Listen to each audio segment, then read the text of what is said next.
अन्नदाता। पग पग पर है संग तुम्हारे अन्नदाता। लहू किसानों का बन के पसीना सींचता है धरती का सीना। मेहनत का तेरी हक दिलवाने, नई तकनीक नई खोज बताने। पशुधन को गुणवान बनाना, पौध सुरक्षा को सिखलाना, खेती के सब गुर समझाने, भारत का सरताज बनाने। आठों पहर है संग तुम्हारे अन्नदाता अन्नदाता।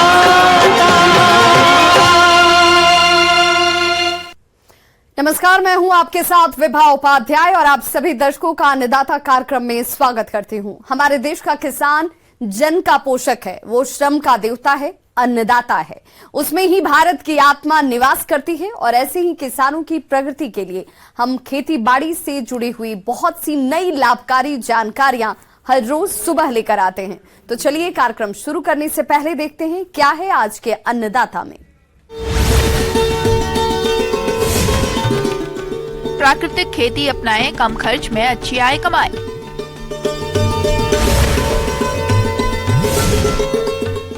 प्याज की फसल में जरूरी कार्यों को करके लें अधिक पैदावार।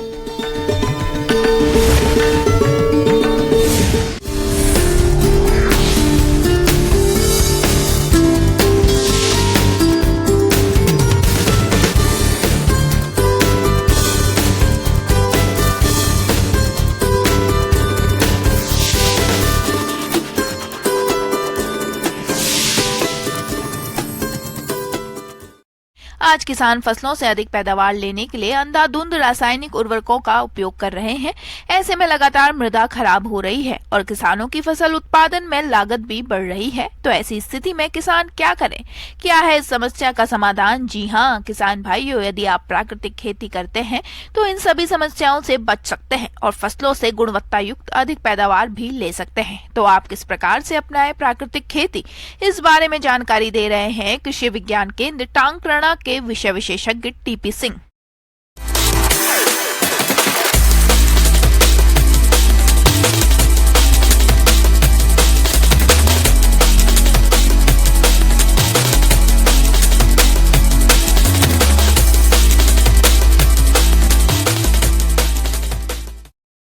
आज प्राकृतिक खेती का महत्व ये है किसान बंधुओं कि जो अपने घर पर संसाधन है उसको हम अपने घर पर बना करके अपने खेती में उपयोग करें।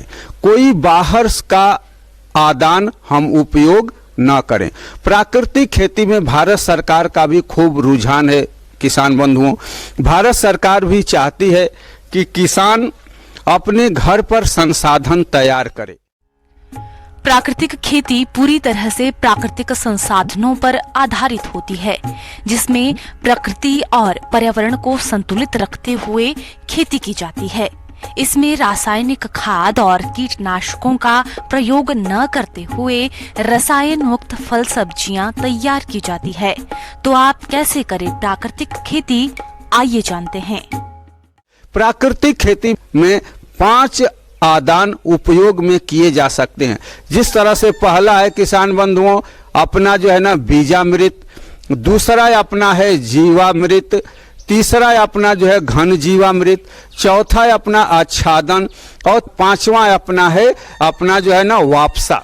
ये अपन 5 आदान प्राकृतिक खेती में उपयोग में अपन ला सकते हैं किसान बंधुओं। इसमें जिस तरह से अधिकतर जो ये 5 आदान हैं ये अपने घर पर ही अपने उपलब्ध हैं किसान बंधुओं। इसको बस अपने को थोड़ा वैज्ञानिक रूप देना है, थोड़ा जागरूकता के साथ इसका उपयोग करना है, जिससे हमारी जमीन का स्वास्थ्य लंबे समय तक बना रहे, हमको स्वस्थ जो है ना भोजन मिले, हमारी फसलों में हमारी लागत जो है ना कम हो।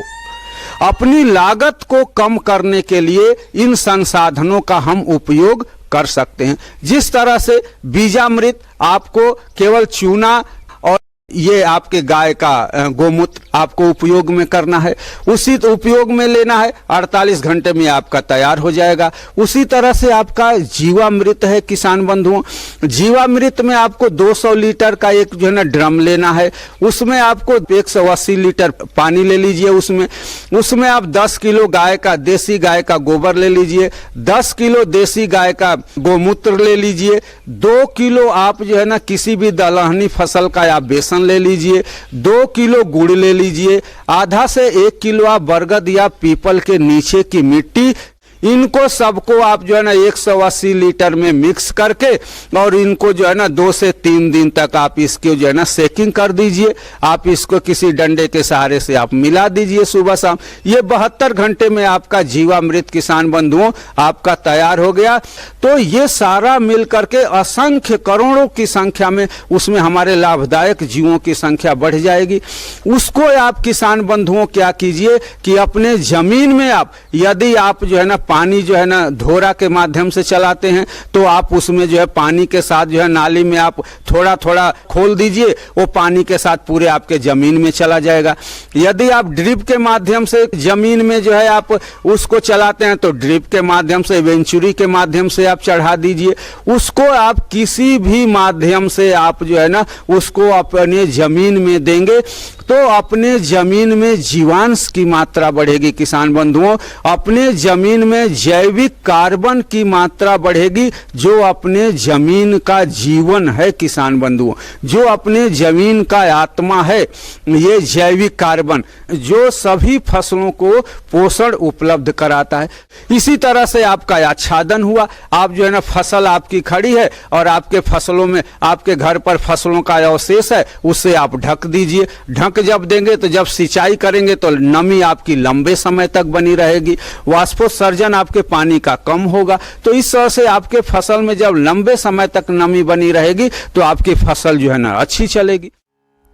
किसान भाइयों, प्राकृतिक खेती करने से भूमि की उपजाऊ क्षमता बढ़ती है, सिंचाई अंतराल में वृद्धि होती है, कृषि में लागत कम आती है और किसानों को गुणवत्ता युक्त उपज मिलती है, जिसकी बाजार में अधिक डिमांड रहने से किसानों को अपनी उपज का अधिक बाजार भाव भी मिलता है। इस तरह से ये सब आदानों का आप उपयोग करके किसान बंधुओं अपनी लागत को आप जो है ना कम कर सकते हैं, बाजार पर निर्भरता आपकी कम हो सकती है और आप अच्छा जो है ना मुनाफा कमा सकते हैं। किसान भाइयों, अभी तक आपने खेती से जुड़ी हुई कुछ उपयोगी जानकारियां देखी। अब लेते हैं एक छोटा सा ब्रेक, जल्द लौटेंगे और कार्यक्रम में आगे भी है खेती बाड़ी से जुड़ी हुई महत्वपूर्ण जानकारियां, तो बने रहिए हमारे साथ।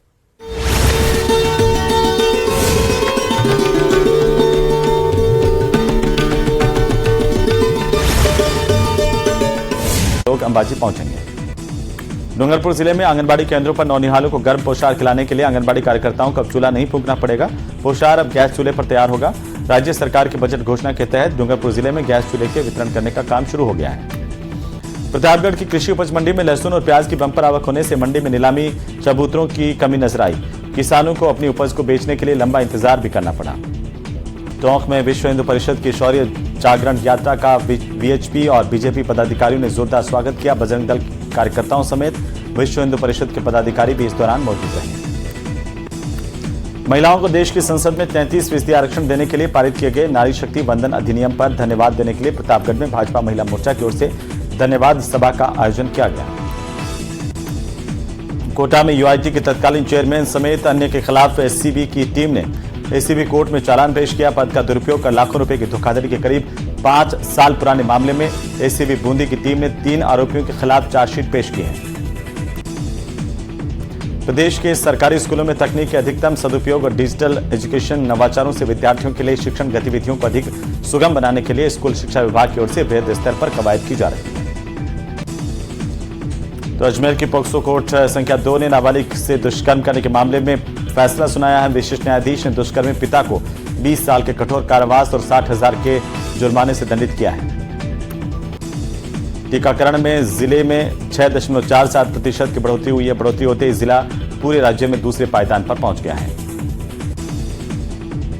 कोटा में स्वस्थ कोटा नवाचार के तहत चिकित्सा विभाग की ओर से stone and stone corporation limited Chechat में सिलिकोसिस जागरूकता और स्वास्थ्य जांच शिविर का आयोजन किया गया। कोटपुतली में चोरों ने 4 मकानों को निशाना बनाया और इस दौरान 25 लाख के गहने।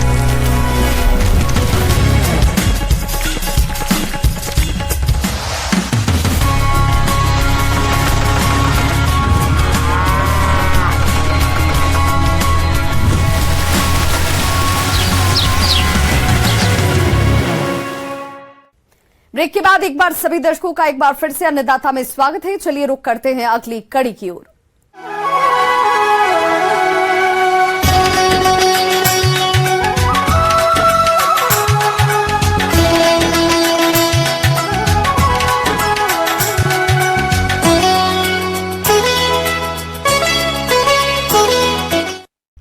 किसान भाइयों, जैसा कि प्याज की कीमतें बढ़ रही हैं और जिन किसानों ने प्याज की फसल लगा रखी है उन किसानों ने प्याज की फसल से अधिक पैदावार लेने के लिए कुछ खास प्रबंधनों जैसे पोषक तत्वों का प्रयोग, खरपतवार का नियंत्रण और पौध सुरक्षा पर ध्यान देना होगा। तो आप प्याज की फसल में इन सभी कार्यों को कैसे करें, इस बारे में जानकारी दे रहे हैं कृषि वैज्ञानिक डॉक्टर विजय कुमार सिंह।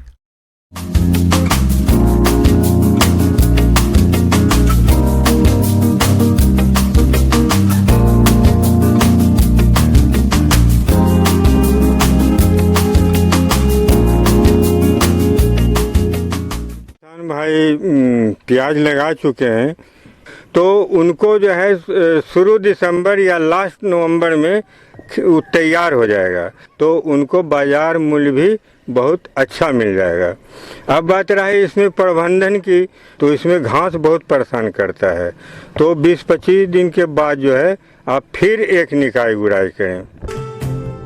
खरपतवारों की रोकथाम के लिए प्रोपेकेब्जाफॉप 5% के साथ ऑक्सीफ्लोपीन 12% की 250 से 350 मिलीलीटर मात्रा को 200 लीटर पानी में मिलाकर प्रति हेक्टेयर की दर से प्याज रोपाई के 25 से 30 दिनों के बाद प्रयोग कर सकते हैं, ताकि फसल में उगने वाले खरपतवारों का रोकथाम हो सके और फसल की पैदावार बढ़ सके।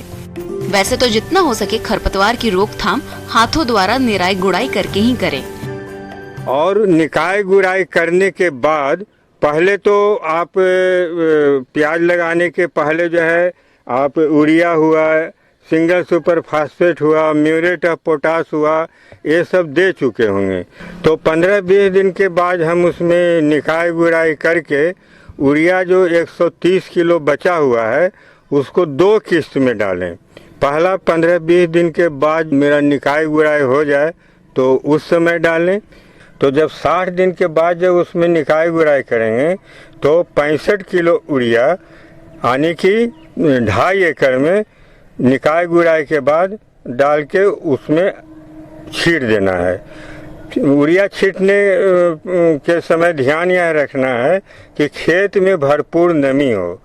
अब है इसमें जहाँ तक सिंचाई की बात है तो जैसा कि हम बता रहे हैं कि यह खरीफ मौसम का प्याज है, तो बरसात में इसमें सिंचाई निर्भर करता है कि बारिश का क्या स्थिति है। अगर बारिश लंबा समय से नहीं हो रहा है, बहुत लंबा समय से बारिश पड़ ही नहीं रहा है, तो उस स्थिति में हमको सिंचाई करनी पड़ेगी। जैसे ही देखेंगे कि खेत थोड़ा उजला टाइप का हो रहा है तो हम समझ जाएं कि अब इसमें सिंचाई बहुत ज़रूरी है।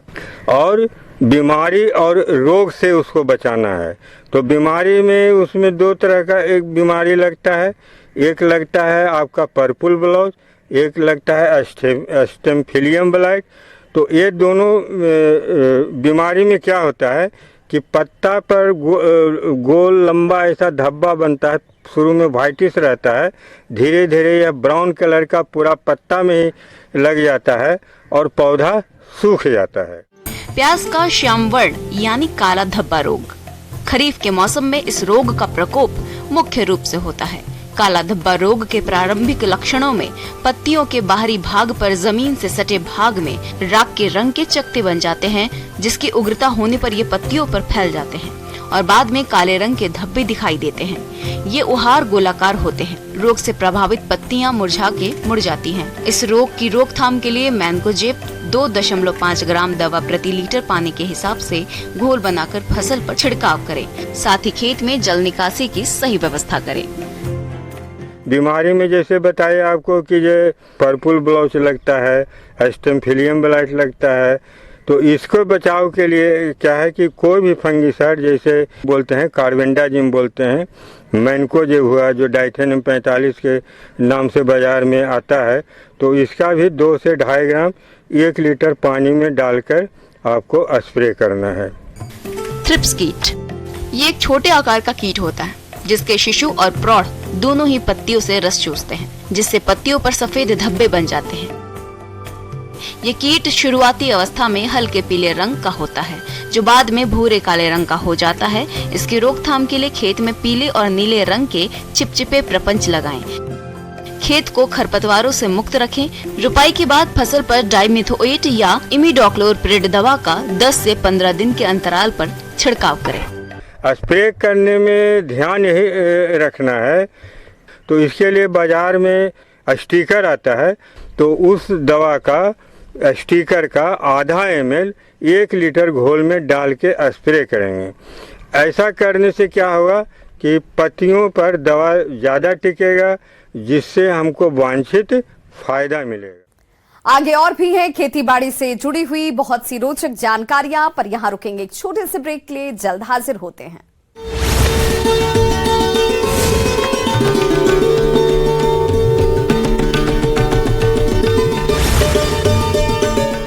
पर हाथ साफ कर चोर फरार हो गए। उपराष्ट्रपति जगदीप धनखड़ 23 सितंबर को दूदू जिले के दौरे पर रहेंगे। यहां से वे चोरू गांव स्थित धन्ना भक्ति स्थल पर पहुंच करके पूजा अर्चना करेंगे। राजकीय महाविद्यालय करौली में एनसीसी यूनिट के लिए भर्ती का आयोजन किया गया और इस दौरान भर्ती प्रक्रिया में 82 सीटों के लिए 94 छात्र छात्राओं के आवेदन प्राप्त हुए। एनसीसी में भर्ती के लिए 23 छात्राओं ने आवेदन किए। राजस्थान की तीसरी semi high speed Vande Bharat train का ट्रायल रन मैच 6 घंटे में उदयपुर से जयपुर पहुंची। ट्रायल रन के दौरान इस हाईटेक ट्रेन की अधिकतम रफ्तार 110 किलोमीटर प्रति घंटा रही। शहर की सोनदेवी बांगड़ राजकीय उच्च माध्यमिक विद्यालय में गुरुवार को राष्ट्रीय सेवा योजना +2 स्तर की वार्षिक कार्यकारिणी की प्रथम कार्यशाला का आयोजन किया गया। अजमेर में सरस्वती बालिका उच्च माध्यमिक विद्यालय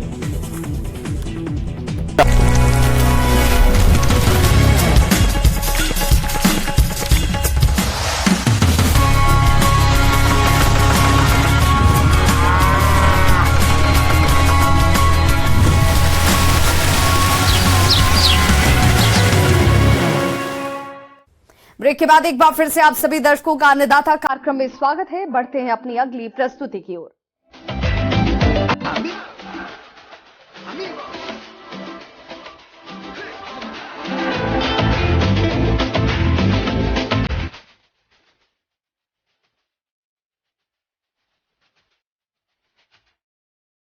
अपने प्रदेश में इन दिनों सिंचाई जल की कमी होती जा रही है, इसलिए पशुपालन पर काफी जोर दिया जा रहा है। ऐसे में किसानों के लिए जरूरी हो जाता है कि पशुओं के आहार के लिए कम पानी में उगने वाले चारे की फसलें उगाई जाएं, जिसमें नेपियर घास एक अच्छा विकल्प है। तो आप साल भर हरे चारे के लिए नेपियर घास की खेती कैसे करें, आइए जानते हैं विषय विशेषज्ञ भागवत प्रसाद से।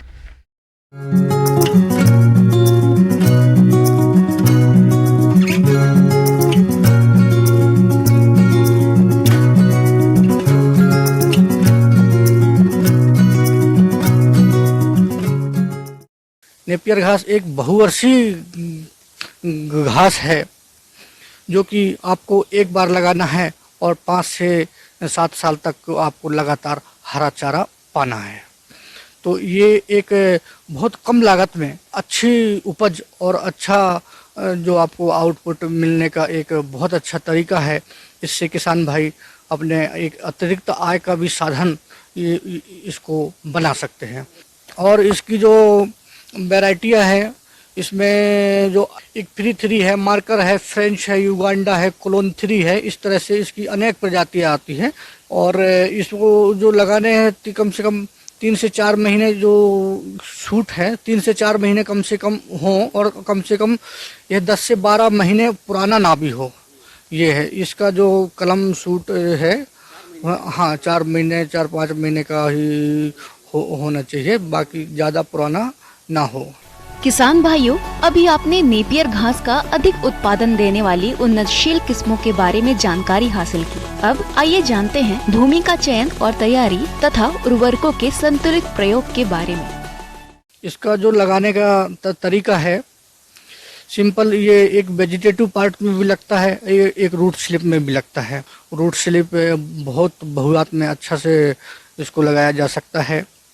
नेपियर घास लगाने के लिए आपको पहली जो प्रमुख चीज़ आपको ये याद रखनी पड़ेगी कि ज़मीन, इसको आप कहीं भी लगा सकते हैं। ऐसा ज़रूरी नहीं है कि अपने यहाँ ये किसी भी या फिर कहीं भी किसी भी प्रकार की मृदा में ये आसानी से उगाया जा सकता है। इसके लिए का जो पीएच मान है 6 से 7 के बीच में रहे। साथ ही इसको जो ज़मीन की तैयारी है ना, भूमि प्रिपरेशन, जो भूमि प्रिपरेशन है, कम से कम इसको 2-3 बार उस अच्छी से जुताई कर दें। मिट्टी को थोड़ा पलटनी जैसा वो करके बढ़िया भुरभुरा हो जाए, तो इस तरह से इसको ज़मीन को तैयार कर लें। देखिए किसान भाइयों, इसमें यदि नेपियर घास के प्रोडक्शन में, इसके उत्पादन में यदि खाद उर्वरक की बात करें तो अपना को NPK है 50-20-20 की मात्रा में इसको लेना है। नाइट्रोजन 50 किलो और अपना फास्फोरस पोटाश जो है 20-20 kg उसमें बेसल डोज में लेना है। किसान भाइयों, इनमें से फास्फोरस पोटाश की पूरी मात्रा और नत्रजन की आधी मात्रा को रुपाई से पूर्व भूमि की तैयारी के समय प्रयोग करें और शेष नत्रजन की आधी मात्रा का प्रयोग नेपियर घास की कटाई के बाद करने पर हरे चारे का अधिक उत्पादन प्राप्त होता है। यदि और इसका लगाने का जो रूट स्लिप है, ये 1-1 फीट के रूट स्लिप काट लें, जिसमें से कि एक रूट स्लिप जमीन के अंदर गड़ी रहे, एक गांठ कम से कम जमीन के अंदर हो और एक गांठ ऊपर हो, और उसका 1 मीटर मान लीजिए। 1-1 मीटर के अंतराल में पौधे से पौधे की दूरी 1-1 मीटर में आप इसको लगाएं। लाइन से लाइन भी 1 मीटर और अपने पौधे से पौधे जी, क्योंकि स्प्राउटिंग बहुत अधिक होता है, तो इसके आने वाले समय के लिए हिसाब से देखा जाए तो इस परिप्रेक्ष्य में ये 1-1 मीटर सफिशिएंट है। और जो सीधा लगाने का जो तरीका है वो 40 डिग्री में कम से कम हो, तिरछा हो, झुकी हो, जिससे कि उसमें स्प्राउटिंग जो है सीधे तरीके से आती जाएंगी। किसान भाइयों, नेपियर घास की फसल से हरे चारे का अधिक उत्पादन लेने के लिए फसल को खरपतवारों से मुक्त रखना तो जरूरी होता ही है। साथ ही साथ फसल की सिंचाई और सही समय पर चारे की कटाई पर भी विशेष ध्यान देने की जरूरत है। इसलिए आप इन कार्यों को करते समय सावधानी रखें। अब रही बात जो है इसकी निंदाई है। निंदाई 3 से 4 सप्ताह में कर देना चाहिए, जिससे कि गाजर घास है या कुछ लेंटाना है, ये इस तरह से कुछ खरपतवार जैसा आ जाते हैं, तो इन सबको बीच बीच में निकालते रहना चाहिए, जिससे कि उनका ग्रोथ जो है ऑटोमेटिकली बहुत अच्छा से होता रहेगा। देखिए किसान भाइयों, अब बात आती है कि जल प्रबंधन। इसमें जल प्रबंधन कैसे करें? जल प्रबंधन के लिए आपको इस बात का विशेष ध्यान रखना पड़ेगा कि जल प्रबंधन यदि वर्षा नहीं होती है, सिंचाई आपको उसको थोड़ा सा नमी बनाए रखते हुए, ध्यान में रखते हुए यदि करते हैं तो ये अच्छा होगा। और इसकी कटाई जो है हर 3-3 महीने में कटाई करते रहना चाहिए। तो इससे कम से कम प्रोडक्शन 200 से 400 कुंटल उपज आपको निश्चित तौर पर मिलना तय है। तो किसान भाइयों कि जो मैंने इस प्रकार से जो बात बताई है उसको ध्यान में रखते हुए प्रैक्टिकली उसको अपनाया है, इससे आपको एक अतिरिक्त आय का जरिया ये निश्चित तौर पर आपको उपलब्ध हो जाएगा।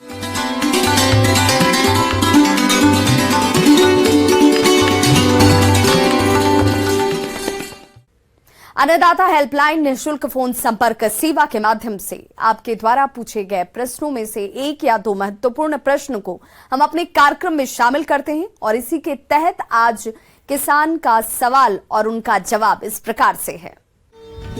अन्नदाता निःशुल्क फोन संपर्क सेवा के माध्यम से पूछे गए प्रश्नों में से आज हमने जिस प्रश्न को कार्यक्रम में शामिल किया है उसे पूछा है ग्राम हनुमानपुरा, जिला बाड़मेर के कृषक गिरधारी लाल ने। ये अनार के बाग में कीटों की रोकथाम के बारे में जानकारी चाहते हैं। तो गिरधारी लाल जी, आपकी जानकारी के लिए प्रस्तुत है कार्यक्रम का ये अंश।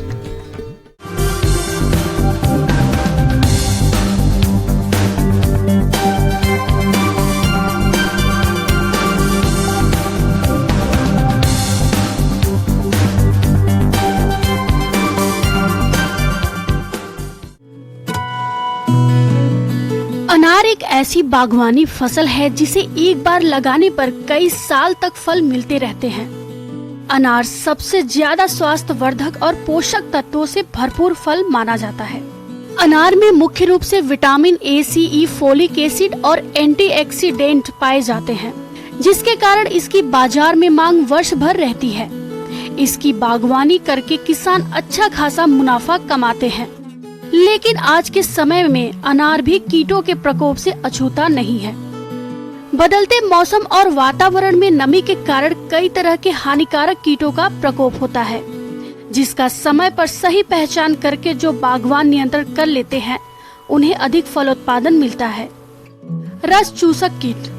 अनार में कई तरह के रस चूसक कीटों जैसे माहो सफेद मक्खी का आक्रमण होता है।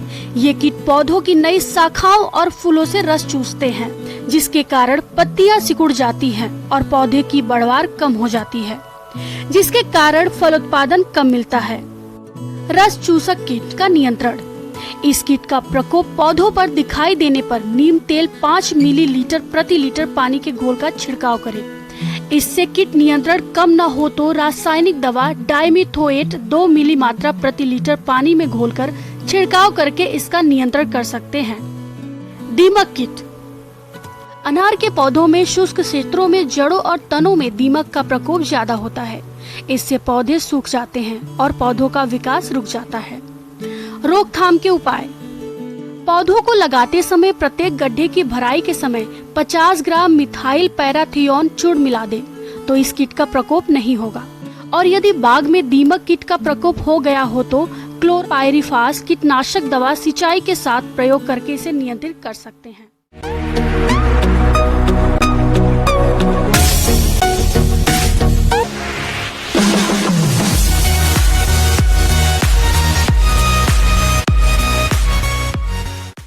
आइए अब एक नजर डालते हैं राज्य के कुछ चुनी हुई मंडियों के प्रमुख फसलों के बाजार भाव पर।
किसान भाइयों, अन्नदाता आपकी सेवा के लिए संकल्परत है। कृषि संबंधित समस्या और सुझावों के लिए आप हमें इस पते पर संपर्क कर सकते हैं।